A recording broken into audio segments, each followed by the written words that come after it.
You're listening to the Entertainment Weekly Radio Deadpool special with Ryan Reynolds. Now, the movie is in theaters right now, and I'm going to say right up front, this is not only the funniest superhero movie ever made.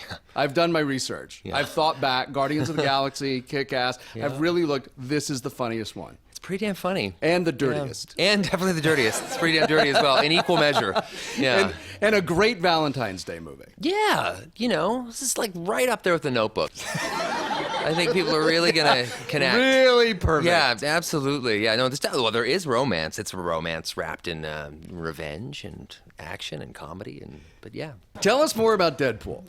Deadpool is he is a mercenary. He's a guy that comes down with terminal cancer, and he's desperate to stay alive or find some way to stay alive. So he goes into a program. There's this sort of clandestine program that ends up experimenting on him and torturing him silly. And when he comes out the other side, where he actually breaks free, he is hideously scarred for life. He'll never look the same again. He looks horrible. As we say in the movie, he looks a bit like a deep-fried testicle. And then but he's also infused with Wolverine's regenerative healing powers, which makes him invulnerable to anything. Like he could you basically can't kill him.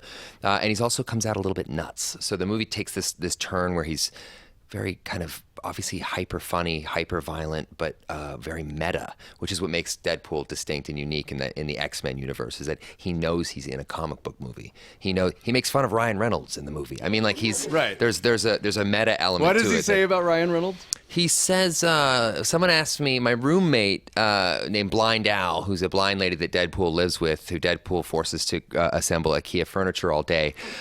She says, looks aren't everything. He says, looks are everything. He says, you think Ryan Reynolds got this far on a superior acting method? So he definitely takes some shots at just everyone's fair game in Deadpool. So. Okay, and you spent, I don't know, 6 years or more trying to get this made. 11, but no one's 11. counting, Jess. 11 years. Yeah. Why was this the thing that you fought so hard to get to the screen? Well, it was 11 years of desperation. I just thought that this was a character that needed to live on the big screen, and if somebody was just nuts enough to green light it, it would soar. It would become a cultural phenomenon. It's just that unique. I spent 6 years actually in active development. 6 years ago, Rhett Reese, Paul Wernick, and I started developing the Deadpool script, which was... And they had done Zombieland. They did Zombieland. These guys know their way around this territory, so they're geniuses. And we created this really unique script, and the problem, I think, existed with Fox, who owns the rights to the X-Men, and around Fox, they also call the X-Men cha-ching. So I think they were a little worried about having this kind of disruptive X-Men character enter the fray, and then what do you do with him? And they're always trying to sort of create the universe and all that sort of thing. So Fox was worried this was going to be all. Yeah, they were a little. Sort of had to be an R-rated Marvel absolutely, movie, right? Yeah, and that was the biggest concern was Fox. In order to greenlight this movie, to do it properly, and I'll give Fox that credit, they wanted to make the movie properly. It had to be rated R, and it had to have no boundaries and no scene. And if you're going to commit to having a truly genre-bending movie, you just got to go all the way. So. Then you guys had done quite a bit of work on it. Still didn't have the green light. You had done some visual effects test footage, which, as it turns out, was great because it's the opening scene in the movie. It doesn't give anything away, and this footage leaked. And then what happened? Yeah, after you leaked it, our test footage accidentally leaked onto the internet by someone, some enterprising expert on criminality. Yes, it did leak on the internet, and it is the reason I'm sitting here. Because the reaction was just amazing. It was crazy. It was crazy. I mean, it was everything we needed. It was like the studio got proof of concept in every way. They got a full-on proper test of the film before they ever had to spend anything more than just the pittance on this test footage. So it was almost overnight. It was like the studio was overwhelmed with tweets, hate mail, skywriting, anything you can imagine. And they said yes. They said, go make your movie. Go make your movie any way you want. So. Stan Lee said, and this must be a huge compliment, you were born to play this role the same way Robert Downey Jr. was born to play Iron Man. Yeah. What it comes from Stan Lee. That's pretty awesome. At the same time, he's saying you were born to play this sociopath. Yes, he was. Which is I've made several attempts on Stan Lee's life, and he knows it. That's why he's actually afraid. That's why he's saying that. Yeah, that's like Stanley's like the godfather of all X-Men, Marvel, everything. You know, he's it. So if he says that, that's it. That's as good a compliment as you're going to get. I think he and Hugh Jackman are seriously the two biggest game changers in the comic book world. Hugh Jackman really made it cool again. You know, I mean, he really took us from that sort of campy 90s kind of, you know, the DC stuff, and really kind of ushered in this new wave of intense, sort of more gritty, kind of relatable X-Men characters, and then followed, you know, all the Marvel ones all sort of followed that. So yeah, and there's also just I mean, this is Tim Miller's first big feature. It is, but also what a job he did. Yeah, fantastic job, and he's and incredibly confident. It's the work of an extremely confident director. Some might say too confident. Maybe too cocky. Yes, some might say cocky. Some would say too big for his britches. Yes, exactly. As we say in Texas. This guy down a peg. But you know, Bryan Singer and all these people that did these superhero, these are world-class directors, and it is a cool thing for that generation of directors. Yeah, it's a pretty special thing. I mean, it's those guys have all seen it too. I mean, they all came and checked the movie out, and that felt really good when those guys all saw our Deadpool movie and just loved it. So I wanted to ask you about the characters that you guys chose to put in this film. And I have to say, you were an extremely integral, you were a producer on the film. And a really integral part of, you know, the development of it. Yeah. Well, you know, it was obviously there's 25 years of comic book movies. That's a ton of material to cull through, you know. So it's there's a lot of storylines available for you, but we're also telling an origin story here. So what we didn't want to do was have, you know, the movie be, you know, an hour and 7 or hour and 10 minutes of this guy just being a lunatic from the opening credits to the closing credits. It actually is tethered to Earth in some way, and it has to be, otherwise you're going to disconnect from him. So it is a love story. He does fall in love with a woman. He does have terminal cancer. He does go through this whole hideous experimental program that is just, you know, evil in every way. And he comes out the other side as a guy who filters his pain through a prism of comedy. That's what I loved about the character. I love that he processes any pain through comedy. It's something I've always related to, and I think it's why I connected with the character 11 years ago, is that, you know, I've always, as a kid, I was the youngest of 4 boys, you know, so like I wasn't even considered a younger brother. I was just considered a moving target. And like, you know, you have to, the way I stayed alive was with my mouth. You know, because I'm not going to win with my fists. So, you know, I felt like I was sort of rehearsing for Deadpool from the get-go. You mentioned the woman you fall in love with, Marina Baccarin. What that character was sort of always in the comic books. She never came. Yeah, Vanessa. Right? She becomes copycat eventually, which is she's a mutant power. Negasonic Teenage Warhead is another character in this. And she's adorable. She's great. I love my first line when she tells me her name. That's the best name ever. I kept out a few swear words there for EW. But Negasonic Teenage Warhead. She appeared in one comic book. But you found her and put her in. We found her and we just loved her. I mean, she's just sort of like right up there in the sort of Deadpool zeitgeist, which is like you don't pick Wolverine or any of those other guys that would be the natural choice to be in your movie if you could get them. No, we picked like sort of slightly more obscure characters. Also, we don't have the budget of an Avengers movie. Well, you spent a lot of money on Colossus because he's a total CGI. But Negasonic Teenage Warhead and Colossus, I can't even believe I know those names. Yeah, they have some. Yeah, but that's the thing. That's the genius of Tim Miller, is that he made our movie look as big, if not bigger, than the Avengers for, you know, much less than you would. I mean, for the what would be the laser hair removal on most Avengers movies. So or the cocaine budget. The cocaine budget is one of yeah. So, you know, which is a real thing on those, and I'm really worried about them. Oh, it is. No, especially where Hugh Jackman's involved. Yes, exactly. Because you know what he's like. The man who only inhales vegetables for every day. It was. So we really, necessity became the mother of invention, and actually just every step of the way just made the movie better, because we couldn't rely on. Deadpool's never trying to save the world. We don't need that budget. He's not like, we're not seeing the entire planet get sucked into some big yellow vortex. Green Lantern. But what we are seeing is this guy dealing with issues that are very small, and it's and that's what makes it fun, because he can be very petty as well.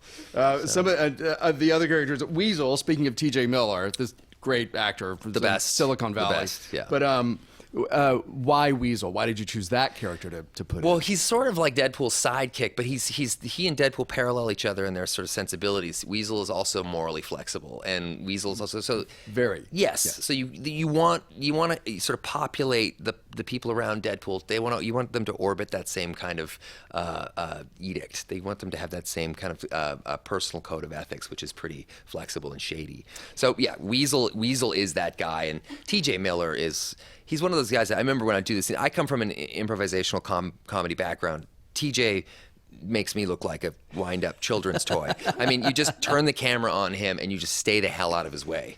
And he would do stuff that, I mean, the DVD extras on this movie is going to be completely insane because at one point we've all seen it in the trailer, he's describing what Deadpool looks like an avocado had sex with an older avocado.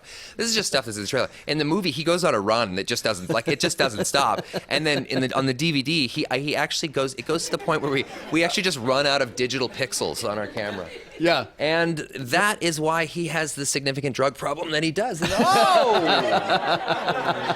It's an herbal drug problem.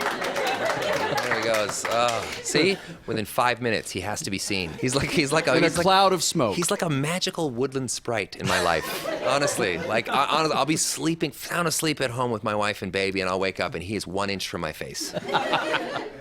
For the next couple of hours, I just want to talk about Blind Al, your roommate, played by Leslie Uggams. Genius. Absolutely genius. I mean, I don't know if you know, Leslie Uggams is like, if you don't, I mean, she's this Broadway legend. Yeah.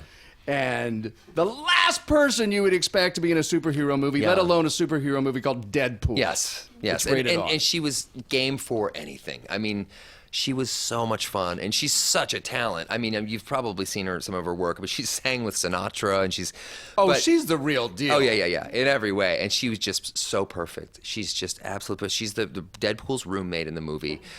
They both have this like real passionate love-hate relationship. She's up in her late 60s, and Deadpool is just Deadpool. He's just a total mess, and he always comes home to her, and they just go back and forth with barbs, and she gives it as well as she takes it.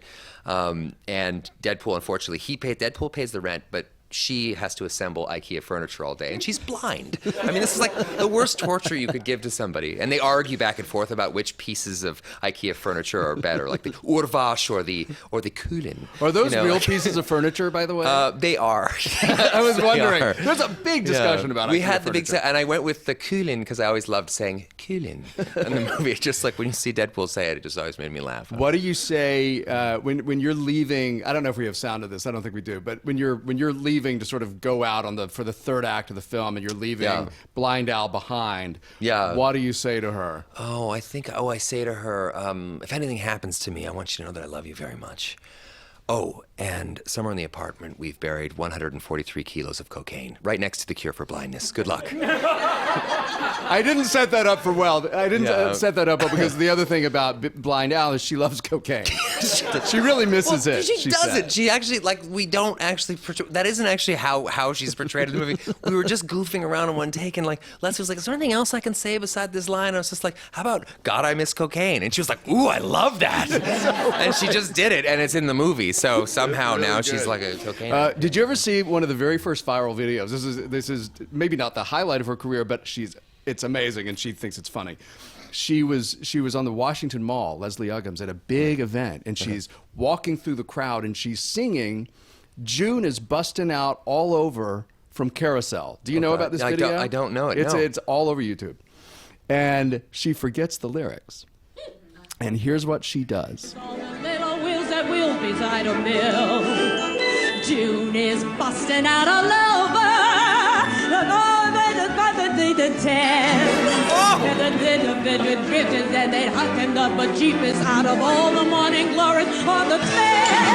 Because it's you. So anyway. That is a woman that does not accept failure. She doesn't accept failure. I would have just immediately urinated and had a stroke. I mean, when people sing the national anthem at baseball games, I'm just always like, oh God, don't mess this up, please. No, have and a that was teleprompter. live, and there were thousands of people. When you watch the video, you just have no idea she's not singing the words. Yeah. It's only if you listen to it. Scratch lyrics. Yeah. Perfect. That was the she's such moment a I pro. fell in love. Oh God, no, there's a lot of moments to choose from. We've talked about Deadpool's disfigurement, and you are wearing a bodysuit. Yes. Okay, there's also a naked fight scene while you're disfigured, and much has been made of Yeah. the nudity in the film. Yeah. So I want to know, Yeah. was this prosthetics, or were you actually covered up with the bodysuit that makes you look naked? There was a no. I'm pretty. These are serious technical film yeah. questions. Thank you. Wow, Like you're USC. really breaking this down. Yeah, there was no other way to kind of do that. Then there is a fight scene in the movie where Deadpool fights Ajax, the villain, in a burning building, and all I start the fight off with is like a hospital gown because I'm trying to break out of this experimental facility. It's now on fire, and the hospital gown catches on fire, so Deadpool just rips it off, and then it's just El fresco from there, just nipples akimbo. But the only way to do that is to just do it. So yeah, we had a little talk with the crew at the beginning of the day. I just said, you're going to see parts of the dance floor here that you weren't ready for. I'm sorry in advance, but we're all in this together. But your whole body, then, people had to work on your entire body to cover it with the scar tissue. 8 hours of prosthetic makeup, yeah. Yeah, in places that no man needs to be there with a paintbrush. Yeah. And we had Bill Corso, who's this incredible Oscar-winning makeup artist. I'll drop his movie, which is Lemony Snicket's, which you've seen. I mean, he's a genius, and he made my penis look perfect. So I'm very grateful to Bill Corso. Covered in scar Yeah, tissue. yeah, thank you, Bill. Yeah. Let's talk about nude scenes for a minute, because you've done a few. What is that? What is that like on the set? Not many people show up to work wearing just a dash of baby powder. It's a weird thing, So you're surrounded by a bunch of crew members who really only are just waiting for lunch. It's not romantic. It's not sexy. There is a scene in Deadpool where we Vanessa, his girlfriend, that they fall in love, and there's a kind of a sex montage that takes us all the way through the year. So we see like a year's worth of sex in like 2 minutes, and it's all fun and kind of playful, but you're quite exposed. And it's never fun or never comfortable. It's never fun like going home and my wife's like, "What'd you shoot today?" Well, let me tell you. Like, well, there was a bit of wrestling, action movie stuff With Morena Baccarin. Yeah, she's a real badass in the movie. Yeah. So yeah, that's always a weird thing. But she knows just as well as I do that they're the least sexy things to shoot. They just look sexy in the movie. So. As the man in that situation, are you, because you're. Do you go out of your way to make the woman feel comfortable? But I mean, you had to do it with Morena. You also with I'm not Sandra some Bullock. kind of demon, Jess. Of course I do. Yes, you want to. You definitely like it's there's a real imbalance there because when men sort of go al fresco in a movie, it's all like, hey, yeah, awesome, and then when women do it, they can actually be stigmatized by it, and it's a really imbalanced situation, and it's not fair. So you really want to make sure that everyone's as comfortable as humanly possible, and that everybody feels good about it, and you also want to make sure that everybody gets to see the footage before. I would never be on a set where my co-star, the actress in the film, doesn't get a chance to go look at herself in that because they're under a kind of microscope and scrutiny that men aren't, and it's unfair. And so you really want to take care of everybody. And usually crews are super respectful about that. Directors are usually really respectful about that. I've worked with one director in my life that was not respectful about that, but that's rare. So, did you get the part in X-Men Origins as Deadpool? Yeah. This was the first time we saw Deadpool on screen. In X-Men Origins. It was a very frustrating experience. Yeah. Did you get the part because you were sort of already attached to Deadpool, or was that a total coincidence? Yeah, it was. I was already attached to the Deadpool movie. We hadn't at that point written the script yet, but that came along, and it was sort of like play Deadpool in this movie, or we'll get someone else to. And I just said I'll do it, but it's the wrong version. It was Deadpool wasn't correct in it, so. His mouth was sewn shut. Yeah, he's got the merc with the mouth, and they sewed his mouth shut. Sense. Yeah, no, not in. I mean, because Hollywood's a logical place. Yeah, I mean, right. It was during a writer's strike, the great WGA writer's strike. So we were in the middle of production. There was no writers, no anything. I mean, when I show every line I have in the movie, I just wrote myself because it's in the script that we had. It just said Wade Wilson shows up, talks really fast. I was like, what? What am I supposed to do with that? So I had fun with the beginning stuff. I felt like that was pretty appropriate for Wade Wilson. The latter half is where they sort of called an audible at the last minute and just changed him to this guy with his mouth. So if you watch the movie, you'll see it's partly me playing it, and then I just was like, I can't do this. and then they have another actor playing. So you see, like me in the movie, it's me with my shirt off and my mouth sewn shut, and I look a little bit more like Dick Van Dyke next to the new guy who's like 20 pounds more muscle than me, and just this huge martial arts guy who's a genius. This guy Scott Adsit, who's like who could just defy gravity. But so he actually plays the sort of the quote unquote Deadpool part of that movie. So did you at some point sort of walk off and say I can't? I would never do that because that's not how. But I was they only asked if I would do this as a cameo, so I came in and I just did the time I had allotted, and then I was actually on shooting the proposal at the same time, so I couldn't go back and forth. And then I remember telling one of the studio execs, I said, "You guys people are gonna go nuts over this," and he was like, "I know, right?" And I was like, "No, not in a good way. No, nuts. No, people went insane. The Deadpool character, you can't do this to the Deadpool character." And they just said, it'll work, watch. And of course, the movie was very successful. I mean, Hugh Jackman is just such a genius, and he pulls everyone in and he gets to be well.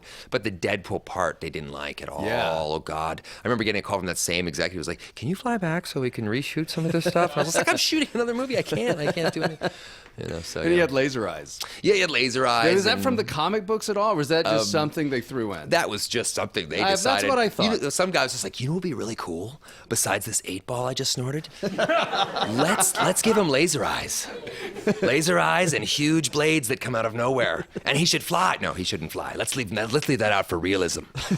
Yeah. Okay. Let's talk a little bit about growing up in Vancouver. I can't wait to do it. Right? Yeah. So, what your father was a cop. Yeah. And your mother was in retail, right? Yeah, my mom was in retail. My mom was also a student. My mom was in university her whole life. She still takes courses and stuff like that. She's like Van Wilder with a vagina. Yeah. So sorry. It's live, but we'll cut that out anyway. Sorry, Mom. Yeah. What was the household? You were the youngest of 4 boys. Yeah. What was that like? It's intense. When you're the youngest of 4 boys, it's like you sort of cultivate all these other aspects, survival aspects that you wouldn't normally cultivate, being the oldest. So, but it was great, My dad worked really hard. He's a blue collar guy who kind of a no nonsense guy, not very talkative, and my mom was kind of the opposite. So my mom really nurtured this like performer in me and that sort of thing. And I was lucky. I didn't grow up in a kind of showbiz environment, although I did start when I was 13 years old. Then I quit acting. I worked at a warehouse driving a forklift on and off for a couple years, and so I'm actually grateful for having a bit of real life experiences than just being in showbiz my whole life, because I would be living at the Betty Ford Center right now if I wasn't. So. You told people that now, having grown up with 4 boys, you told people in this week's cover story that you now sort of love being surrounded by estrogen. Oh yeah, your house. Can't get enough of that. Yeah, if I could have 9 daughters, I'd be thrilled. Really, like I genuinely would be. I mean, when I was a kid, my dad, like I said, he was a real strict guy, cop, no nonsense, just blue collar, tough guy. And my brothers and I, there's 4 of us, we would destroy the house. I mean, like I was 8 and I could patch and drywall. At 8, we could actually repair an entire hole in the wall at our house within 15 minutes. So that's part of the reason I don't want boys, because I don't want a whiffle house. I just want the house to be normal. I don't want it to be like whistling in the wind. Yeah. I think decor and decorating are something that Blake Lively, your wife, is very particular She's very good about. at. She does. Yeah. She's very good at making it like comfortable and not not one of those places where you're like, ooh, watch out for the vase. But still, yeah, she wouldn't like holes in the wall. Better to have 1 daughter than 4 boys. Yes, probably. Completely agree. I'm sure she'd take it in stride. She would, I think. Yeah, I wonder if we'll have a boy one day. I wonder how that'll go. Yeah, little mini Deadpool. Oh, God. They will be a Deadpool at some point. Yes, in their life, I know. Right? Yeah, right. A lot has happened to you in the past couple of years. Your daughter James was born. Mm-hmm. How did that affect you to become a dad? Well, it's it's one of the most common things in the world is making out, having a couple drinks, and then 9 months doing later. it and then having a baby. I was perfectly sober for this one, though. I gotta say, it's amazing. It's like I just always marvel at how how common it is, yet how profound it is. And I always laugh at because celebrities always you always cringe when they talk about their kids because they literally talk about my child is the only one who has ever exited a womb ever. And you're just like, well, so a lot of people have done this. Really. So you always want to kind of temper it with a bit of self-effacement, but I love it, man. I truly worship that kid. It's terrible. She has me so far wrapped around her finger. It's dumb. She says "Dada," and I will walk through a cement wall to get to her. It's like crazy. Yeah. Another thing that you just mentioned a couple of years ago. So the birth of a child, marriage. And then, in fairly short order, the birth of a child, and then the death of your father. Yeah. A couple of months ago, losing a parent is the strangest thing because you are born somehow wired, knowing that at some point you will say goodbye to them if all goes as planned. Yeah. And yet, when it happens, it's as if, nobody told me this was going to happen. Yeah, I know. It's pretty awful. It's a tough experience for anyone. I'm one of those lucky people that got to go say goodbye to my father, which was nice. But we had a lot of unspoken things that we would never get to sort out. But and you do that thing where you're driving in the car over to go see him, and you're rehearsing in your mind all the profound, wonderful things you're going to say, and it's the second you walk in the room, it just evacuates your brain, and all you're left with is just a 6-year-old kind of sentiment, which is really beautiful and kind of raw, but all you can you just turn into this guy who's just like a 6-year-old. I literally just turned into a 6-year-old who just loved his dad and wanted to want him to stick around a little longer. So yeah, it's always a tough thing. Because he suffered from Parkinson's, you also became very involved in the Michael J. Fox Foundation. Oh yeah, which has probably been a great thing in resolving the relationship in a way. Yeah, to some degree. My dad's, again, I said he's a very prideful man. He never said the word Parkinson's disease. He wasn't so he didn't, he kept his cards close to his chest. But I joined the board of directors for Michael J. Fox's Foundation, I guess about 7 or 8, maybe 10 years ago. And they're just incredible. I mean, they helped me understand what that is and what he's going through. And I was able to, extend some of those resources to my dad and also just meet Parkinson's patients all around the world and in small ways and sometimes great, help them in some way. So, yeah. And hang out with Michael J. Fox, who's literally the coolest person in the Michael world. Michael. He is the coolest person in the whole world. And it's weird. It's always weird when your hero is 1 foot away from you. I know. Growing up, he was he came from my hometown. He's from Vancouver. So growing up, he was the legend. He was the guy that made it, And when you stand 1 foot away from him, you can't believe it. He's just as big an asshole as you imagine. Yeah. So Just horrible. and he would like that joke, by the way. That's how great a guy he is. National Lampoon's Van Wilder. Yeah. Another big thing. You were quite worried about being typecast as Van Wilder. Yeah. He was a very bit, wise-ass character. Yeah. I based that Van Wilder character entirely on Chevy Chase. You can see, if you see the movie, you're just like, oh, that guy's doing a Chevy Chase impression. He was, for me, one of the biggest comedic influences I had growing up. I mean, watching old episodes of SNL, watching him in Caddyshack and Fletch and the National Lampoon movies, he was a huge influence on me. And Van Wilder was my big break, kind of. It was I had done a sitcom called Two Guys, a Girl, and a Pizza Place, keeping that title simple, for about 4.5 years. An amazing title for a show. Yeah, wow. Just wait, that gets right in the TV guide. It just says two get.